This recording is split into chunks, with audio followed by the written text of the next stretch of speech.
Clear prop. Star 73, Cherokee number 2, following twin traffic, 3 mile final, clear Sutton. 1 Charlie Bravo, exit in runway 25, going 4 mile final. This is Behind the Prop with United Flight Systems owner and licensed pilot Bobby Doss and its co-host, Major Airline Captain and designated pilot examiner Wally Mulhern. Now let's go Behind the Prop. What's up, Wally? Hey, Bobby. How are you? I am fantastic as always. We've had a few requests come in lately, and we're going to try and incorporate a couple of those requests today. Today, we're going to dive into the oral exam component of an instrument check ride. And we're not going to cover everything, but we're going to give some tips and tricks and answer a few questions and talk through a few questions. But kind of part 2 of it is going to be some of the things that I see around the flight school from a education perspective and the way we teach and the way some students are incorporating the learnings and how they might have a mindset of learning the book stuff but not putting some practicality into it when they go out to fly. And that is something we want to help them with long term. And then Wally has seen some things on check rides where maybe the critiquing isn't being received as well. And we're both older men, and maybe we're both thinking this is a little part of the every kid gets a trophy or blue ribbon kind of mindset. And we want to turn everyone into somebody who wants to say, put me in, coach. Yeah. How many times do you think Jordan said, no, I don't want to play the last 6 seconds of the game? Yeah, I don't think so. You know, Tom Brady wants the ball in his hand to the end of the game, you know, either for that game-winning drive or to run out the clock. And that's kind of what we're trying to instill. You know, I'm going through some training right now. I'm being trained on a new airplane, and I took my, my simulator check several weeks ago, and I'm going through OE, which is actually flying the airplane with a check airman. And I've flown one trip so far, and it went really well. And but I found that my instructor would preface things like, he says, I'm going to be real nitpicky here. And I would just jump in and say, I want you to be really, really nitpicky. One thing, we were doing some pre-departure procedure where we were having to check our waypoints on our flight plan. And I'm not sure what I was saying as he was calling them off, but I wasn't saying checked. I think I was saying yes or something like that, or good or something like that. But I wasn't saying checked. And he pointed out to me that the book says that we are supposed to say checked. Now, I was communicating to him effectively that we got the points the way they needed to be. But I wasn't saying what the book said to say, and I didn't take offense to that at all. I just I was going to say, how did you take that? Were you about to cry? No. I said to him, well, thank you, because I want to be 100%. I want to be 100% compliant 100% of the time. It's a little bit, I'm gonna go off on a tangent here a little bit. I remember driving in a hotel van with my crew one time, and it was just us, and so there were probably 6 of us, and one of the crew members had gotten a speeding ticket, and she was pulling everybody in the van of what she could do to get out of the speeding ticket. And everybody had different things. Oh, we'll go to court because the police officer won't show up, and then the judge will dismiss it. And someone says, well, make sure you want to see the calibration record for the radar unit that they used and all this. And I'm just listening to this and kind of rolling my eyes. And she got to me, and I said, well, were you speeding? And she said, yes. And I says, well, why not pay the fine and go about your business? And everybody looked at me like I had corn growing out of my ears. I'm thinking, okay, you messed up, and you do the crime, you do the time. And I think our society now is figuring out how to get out of it. Right. Yeah. Not for the younger society, I don't think. I think you're right. They're going to try and figure out a way to get out of it. And as an ex-cop, don't speed. Right. Yes, I do speed, but I pay my tickets. So we're going to talk a lot about the accountability and the critiquing and the criticism. But let's talk through some instrument stuff. We were asked to kind of go through some check ride stuff and kind of share maybe a perspective of a student and the DPE as it relates to some questions that are on the instrument check ride. We're not going to get through all of them, but we're going to give you some tips and really my thought process as a flight school owner and the guy who hears students accomplish their instrument rating and then want to go take that first instrument flight. Things are different, and I don't know that they should be, but the check ride is a bucket of standardization. You need to know the material. You have to be at standards or better. And then the real world comes and you have all these other opportunities to put a bunch of practicality into am I flying. The decisions are different.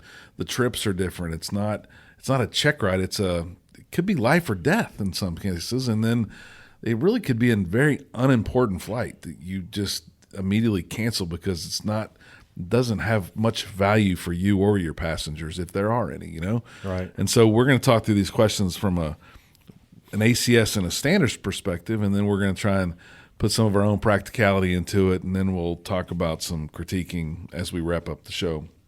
So I looked through a number of resources, but I know you gave me my instrument check ride, and we talked about a number of these things, but the first thing that I remember was something that I struggled with, and maybe shouldn't have, were the types of ice. You ever talk about the types of ice, Wally? Yeah, absolutely. Icing is a bad deal in these airplanes. As a private pilot, I talk about it a little bit, but theoretically, as a non-instrument rated private pilot, you can't fly into the clouds. So, icing probably isn't a concern so much. I mean, you could have visible moisture above you that's falling down and causing ice, but it's certainly it's part of the requirements. I mean, we have to talk about weather information, and I try to hit the big things, and icing will kill you. No doubt, and you got to be careful. And so, if I was a student, maybe an applicant in your check ride, and I don't know what the right way to do this is, but if I were to say, hey, I know that there's rime ice, I know there's clear ice, and I know there's mixed ice, and clear ice is going to accumulate a whole bunch. I'm going to get real heavy real quick. Rime ice is going to change the airflow over the wing and could create all kinds of problems with that. And mixed is a combination of both of those. Rime can probably get there a little warmer than clear ice. Is that a good enough answer? Is that do I know my material at that point? Do you feel like I know my material? Yeah, I would say so.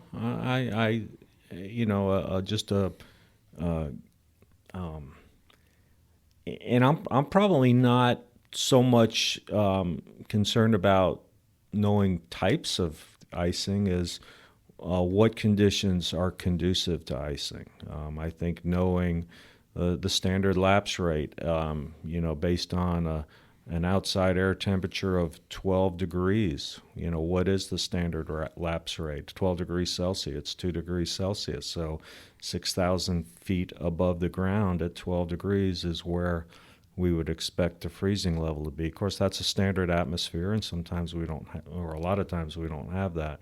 But it gives you an idea of where the ice probably or might be. At least it's a starting point. Sure.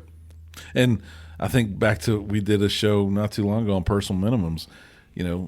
I get you need to know standard lapse rate, but if I go outside today, and we're in Texas, so it's already really freaking hot here, but if I were to go outside on a cool day and I was at the surface and it was, let's say, 15 degrees Celsius, and there were clouds at, 10,000 feet, the standard lapse rate it's probably not going to put me in that cloud, and my plane's not going to put me in those clouds.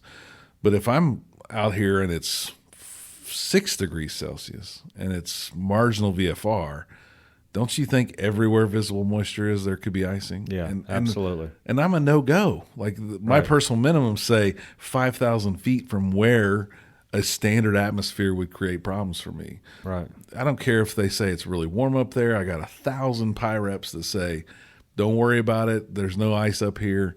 I ain't going. Right. Because it doesn't take about 5 minutes of one non-standard atmosphere to bite me in the butt really, really quick. Yeah. Do you talk about obtaining weather? Yeah, absolutely. And usually, every check ride that someone does with me, you're going to plan a cross country unless it's an add-on rating. But so for a private, commercial, or a instrument, you're gonna plan a cross country trip. And what I find kind of strange is, and I tell the applicant, I say, for our purposes, you own the certificate or the rating that you're applying for. Okay, so if it's an instrument check ride, for our purposes, you are instrument rated. And I will tell them, okay, maybe you took your instrument check ride 3 months ago. I usually give them a time frame because we're going to talk about currency, and so that comes into play. But I will say, okay, so we're going from point A to point B, and I'll ask them about the flight. I'll say, okay, are you going nonstop? Are you making a fuel stop? And they're both right. If you can go nonstop, you can go nonstop. If you want to make a fuel stop, that's okay too. But I will always say, would you make the flight today? And I'm a little bit perplexed at the number of instrument people that will say, oh no, I wouldn't make the flight today. And I'll say, why? Well, and we do use real-time weather. I mean, this is the real weather, the forecast or the current conditions from a given check ride. So I can't, all the answers are a little bit different. But a lot of times the applicant will say, well, hey, at the point that's halfway between here and A and B, it's 1,800 broken, and that's below my personal minimums. And I want to say, but you're instrument rated. And a lot of times they'll say, yeah, but I'm not ready for this. And it's a little bit of a head scratcher because you want me to certify you to do this, but you're not willing to do it. It goes back to the put me in coach. Hey, I want to try out for the high school football team, and I want to be the kicker.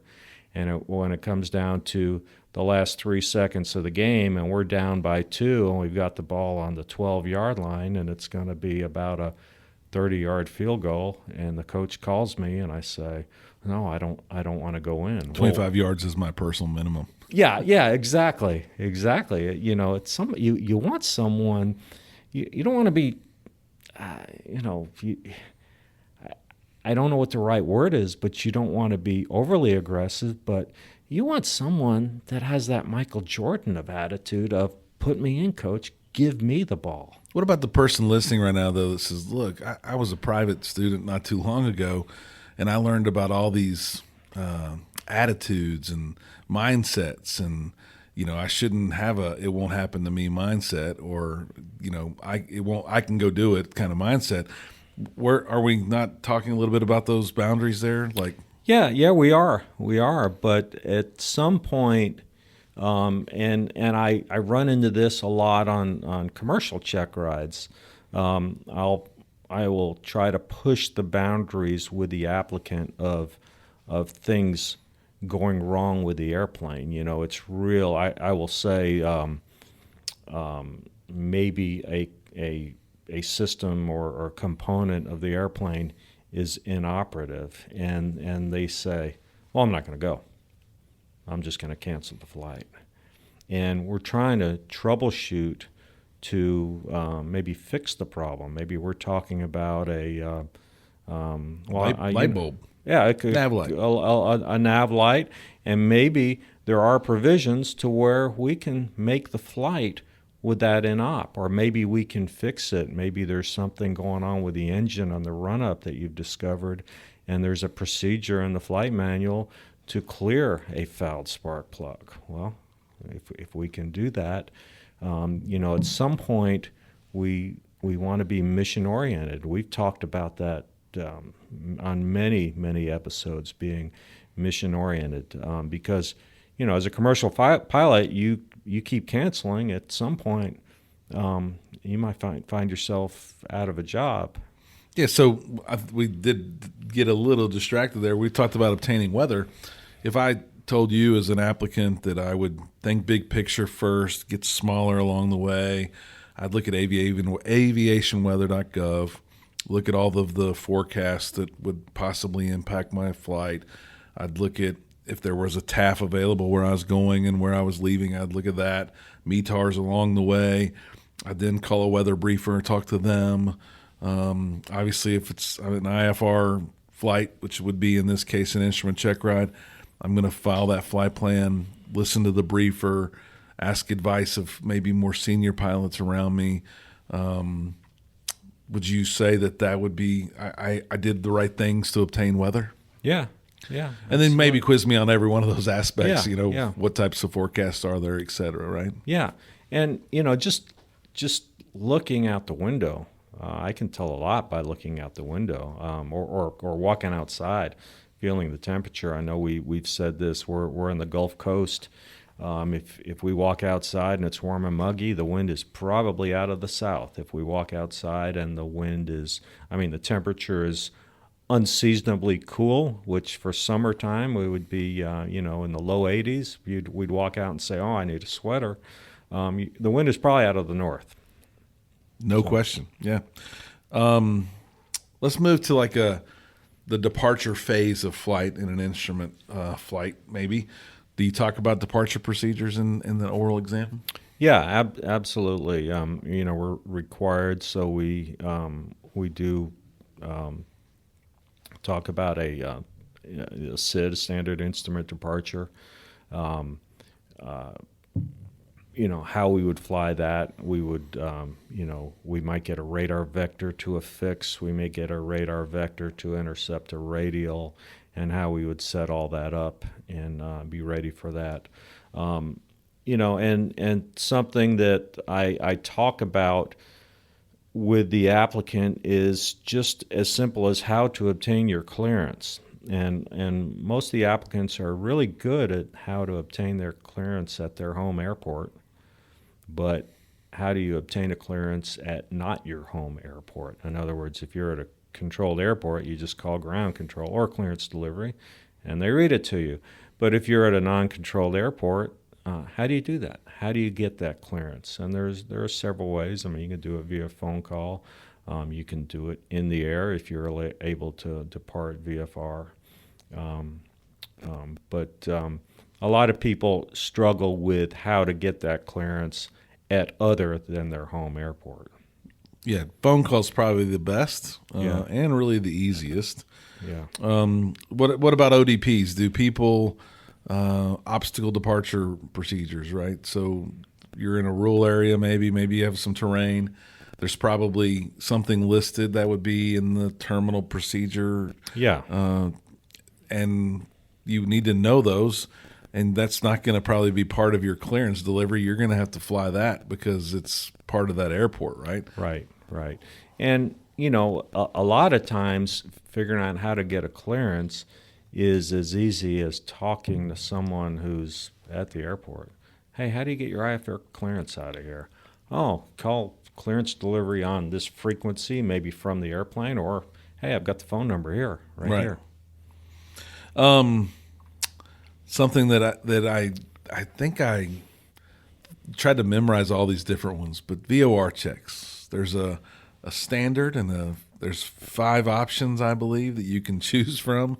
But what do we really do in the real world, Wally? How do we do our VOR checks in the real world? 91% of us. Well, in the real world, I mean, you're going to get up and you're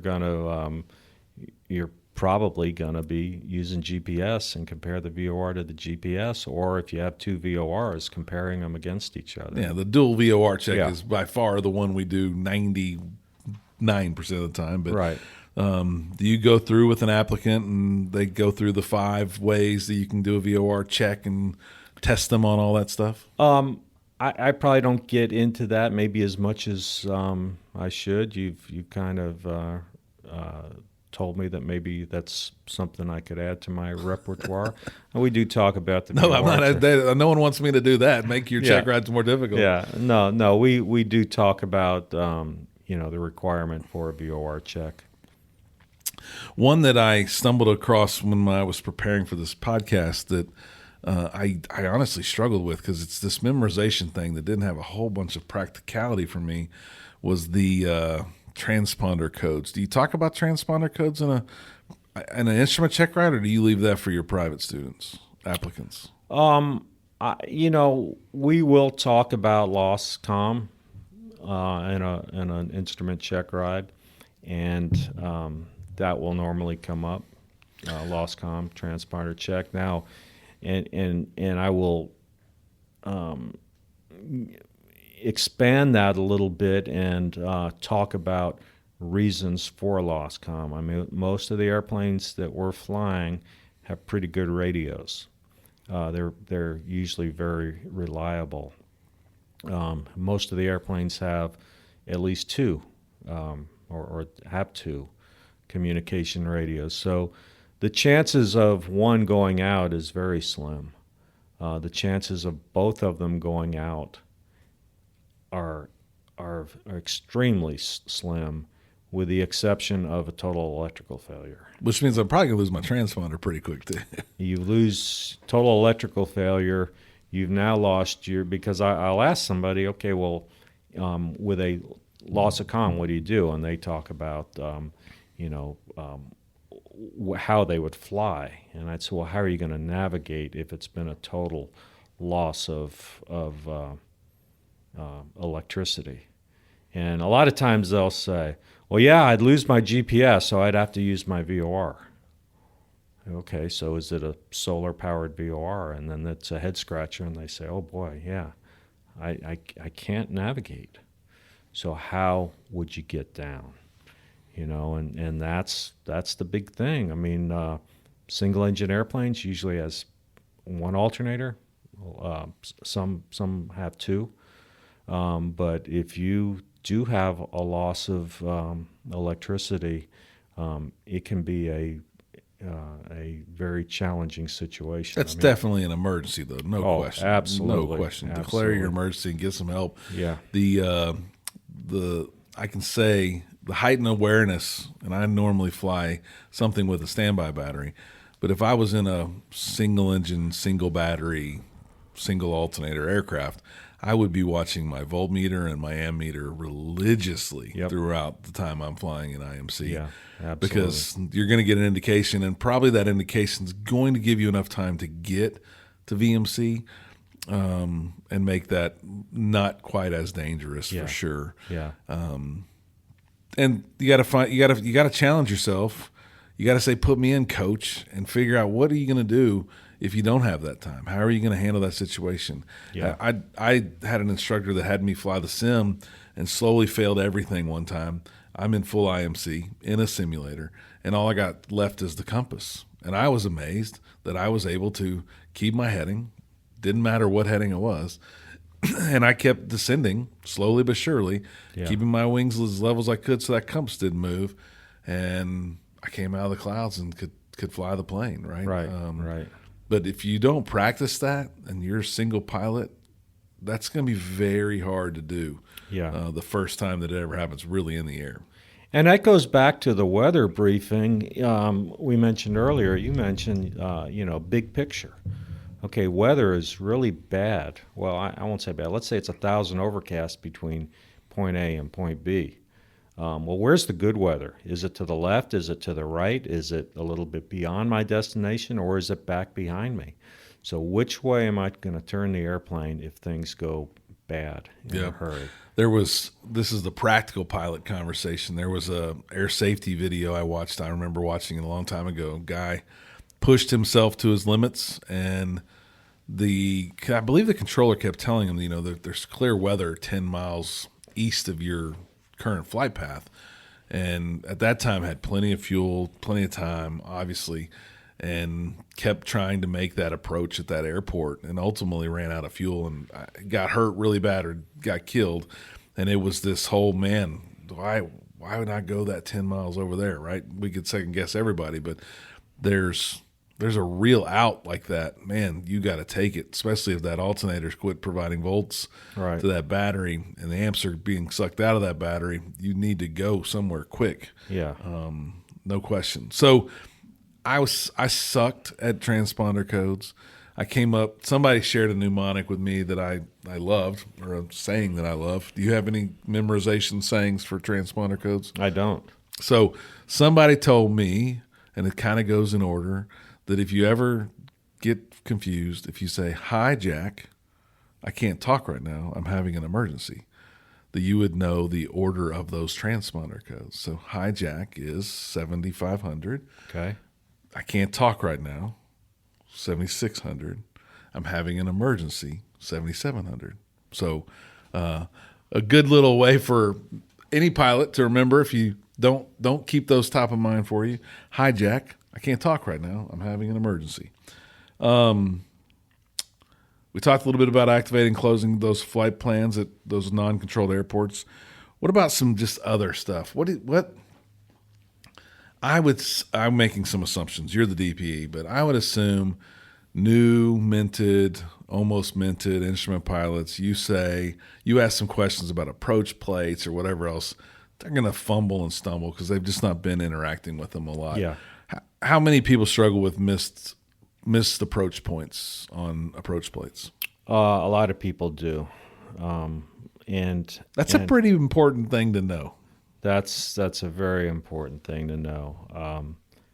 What defines the missed approach point? And so many times I will say, okay, on this approach, and I'll just pick random approaches. A lot of times before an instrument check ride, I'll get a call or a text message or an email from the applicant, and they'll say, "Hey, what approaches can I expect?" And I'll say, "Well, I don't know. It's a function of winds around here. It's a function of we've had a rash of ILS approaches being out of service around here.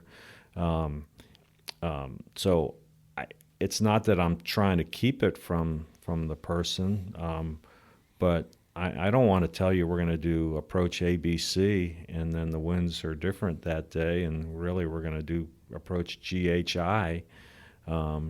You should learn how to interpret an approach plate. You shouldn't memorize a given approach plate. Now, if you do one long enough, you will sort of begin to memorize it. But so many times I will say, okay, on this approach, when do we go missed approach? And I'll say, well, when we hit the end of the runway. And I'll say, The applicant will say that. yeah, and I'll say, well, okay, or I shouldn't say hit the end of the runway. When we get to the end of the runway, and I'll say, well, okay, well, why would we go missed approach? And they'll say, well, when I don't see the runway. I said, well, if you don't see the runway, how do you know you're at the end of the runway? And I usually get a kind of a deer in the headlights look. So knowing how the missed approach is defined, the missed approach point, I should say. And on some approaches, it's an intersection. If it's an RNAV approach, it may be Freddy intersection is the end of the run, is the missed approach point. It may be a distance off of a VOR, maybe if it's a VOR approach. It may be timed. It may be all three. There are approaches that have, you might have a named intersection, which is also a DME off of a VOR, and there's also a timed option. So we could go fly a given VOR approach with just a VOR. That's all we need. We don't need DME. We don't need GPS. And again, for a precision approach, the missed approach point is usually going to be a decision altitude. So if you see MDA, it's the minimum descent altitude. The missed approach point is not based on an altitude, but if it's a precision approach where you have vertical guidance, you'll see a DA or a DH, decision altitude or decision height. So somebody's listening and saying, well, I just look at my screen and it says missed, right? It's going to sequence for me. Right. That's where I go missed. Right. Is that a bad habit? That's a horrible habit. That's horrible. But I think is amazing about the G1000, and if you load a VOR into the G1000, it starts the clock. It does everything like you should as a good pilot, right? Right. And so it doesn't really matter what equipment you're using. You could have literally two steam gauge VORs, probably even down to one VOR in your system, and shoot a VOR alpha approach. Right. And you got to use a clock, you got to use some other stuff, but you can shoot that very safely in those circumstances. So make sure you know how to do that stuff, and make sure you know where the missed approach point is, and call missed and go missed. And speaking of clock, I will say this, a lot of times we have just turned into button pushers, but when we push a button, let's make sure that the thing that we're trying to start, if you will, in this case a clock, make sure it starts. Because a lot of times you have one button that starts it, stops it, and resets it. So if the last time that somebody manipulated the clock, maybe they stopped it. So you push the button thinking you're starting it, well, you're resetting it. So, you walk into a room and it's dark, you flip the light switch on, you check to make sure the lights come on, right? You don't just go about your business even if the lights are off. You may be happen to talk about a transponder right now that automatically starts the clock when you leave the ground, and some people probably push that button thinking they're starting the clock, but they're stopping the clock. And they've just stopped it. They have just stopped it. And then you say, how are we doing on our time to our first waypoint? And they look over and the transponder has 7 seconds on it. We have at least one listener that knows who we're talking about. Yeah. We do love you. Yeah. So let's talk a little philosophical feedback, criticism. You give a lot of it, I'm assuming. I'm assuming you give some on great check rides, and I'm assuming you give some or maybe a little bit more on bad check rides. Yeah. How does the general public take your feedback on check rides? Pretty good, and a lot of the feedback that I'll give on check rides is good feedback. Reinforcing what they're doing. Every test is a little bit different, but a lot of times I will say, critique yourself, and usually the applicant is just crazy critical on themselves. Well, I did this and I did that, and okay, and it's minutia. I mean, they're usually pretty doggone critical of themselves. Most people, and then I'll say, well, just overall, how did it go? Well, I think it went pretty well, and I'll say, yeah, I agree. I thought that the way you handled this situation was really good. A lot of times it might be that I'll say I hadn't even thought of doing it that way, but that was a really good decision. How about the your I don't know, hold? How did the hole go?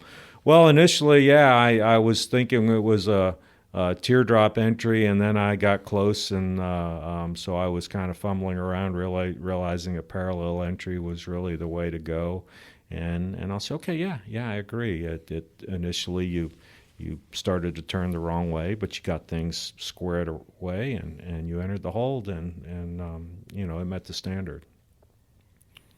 What happens when someone doesn't take your feedback well? Well, that doesn't happen. I haven't, I try to be very respectful of them, and but what you see is the applicant go into shutdown mode, and I try to recognize that, and I tell them right away, okay, you didn't meet the standard. The check ride is going to be unsatisfactory, and they usually know that. I don't know if I've ever had someone that when I told them that they were surprised, disappointed themselves. Very occasionally, you everybody has different emotions. Sure. And it's hard to figure out. You know, they're not happy. They're usually mad at themselves more than anybody else because they know what they did, and sometimes I have to help them see what they did. But with the technology now, I mean, we have track logs. I have the ability to take pictures of the panel, and I can say, yeah, right here you are.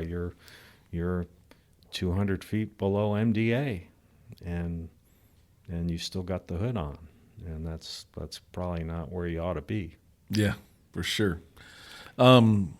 Is there some advice that you might have? We obviously talked a little bit before the show. Is there something you would tell that person that maybe doesn't get a lot of feedback, doesn't get a lot of criticism, how they should internalize that critiquing or feedback that you're giving them? Yeah, well, I would just say that, you know, especially if you aspire to do this for a living, you know, we aspire to have a flight that's 100% correct, and that will never happen. You know, even at my airline, we realize there is no such thing as the perfect flight. But, you know, that's what we're shooting for.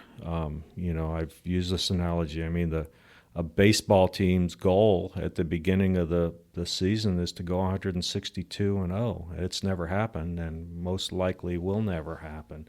I mean, there's never a team that goes out and says, yeah, well, this is the game that we're going to lose. They're trying to win every game. So that's what we want to do, but if you're going to do this for a living, you're going to be evaluated probably more than once a year throughout your career. I've had check rides where I have walked away with my head low, thinking, "Oh man, you know, I'm a little bit embarrassed. I blew that." Okay, and you know, fortunately for me, most time you walk away feeling pretty good. Think, okay, yeah, wow, that was a nice, you know, confidence builder. Boy, you know, we were in a really tough situation, and it turned out fairly well. So you got to be bulletproof. You know, I don't think anybody who is evaluating you is critiquing you. They're critiquing your performance. You're critiquing what you did. You know, it's not a personal attack on you. It's you know, how you handled it. And what at the end of the day, I think what we have to learn is, or what we have to know, is that this could kill you. This is not messing up your tax return and putting some wrong numbers in there, and the IRS comes calling 3 months down the road and says, By the way, that would suck. But yeah. But it's not. Oh, the end I've of the gotten world. that letter. I've gotten that letter, and when it's really thick, you know it's not good. But you know, it was fixable. You go, oh, gee, yeah, I did mess that up, and here you go. Yeah, those letters are no fun. But I also have a 22-year-old daughter and an 18-year-old son, and you know, they've played sports, and she's been in band, and they've received some critiquing. But I've tried to tell them the same thing you just mentioned, right? Is it a personal attack, or is it something about your actions that's hurting your feelings right now? And if it's something about your performance, or someone's giving you a piece of information that will make you a better golfer, make you a better student, make you a better band performer, you should embrace that. Like, Yeah. The reality is you're not going to get a lot of great criticism because it's kind of a dying thing. So Yeah. if an expert, a pilot with 34 plus years of experience, wants to give you some advice, man, open your ears, dive into it, take a hold of that criticism, because it's going to maybe save your life, but it's going to make you a better pilot. Right. And that's what we all really are here for, is to become better pilots and get better at our craft, for sure. Right. I just a couple of days ago, I was in a parking lot, and I drive a Jeep, and I was getting in my Jeep, and a guy came up to me and he said, "Hey man, if you're looking to get your windows tinted, there's a place down the road that I just had mine tinted at, and I'd really recommend it. You know, if you're looking to do that. And I just took the guy's advice. I said, "Oh, thank you, appreciate that." I didn't take that to mean, "Hey, your Jeep looks horrible because the windows aren't tinted." I didn't get offended. I took the guy's advice, and who knows? Maybe I will get them tinted. I don't know. Well, I think social media is doing this to the younger kids, where they get a bunch of likes or not likes, and they immediately judge their photo, themselves, everything. Yeah. Don't let that be you. I think the criticism is something that will make you a better pilot. Learn to take it, learn to embrace it. It really is a gift, and it is a good gift. With that, I think we'll wrap up the show. Put me in, coach. You want to be the one at the yoke. You want to be the one taking the challenge on, but don't exceed those personal minimums. As always, fly safe and stay behind the prop. Thanks for checking out the Behind the Prop podcast. Be sure to click subscribe and check us out online at BehindTheProp.com. Behind the Prop is recorded in Houston, Texas. Creator and host is Bobby Doss. Co-host is Wally Mulhern. The show is for entertainment purposes only and is not meant to replace actual flight instruction. Thanks for listening, and remember, fly safe.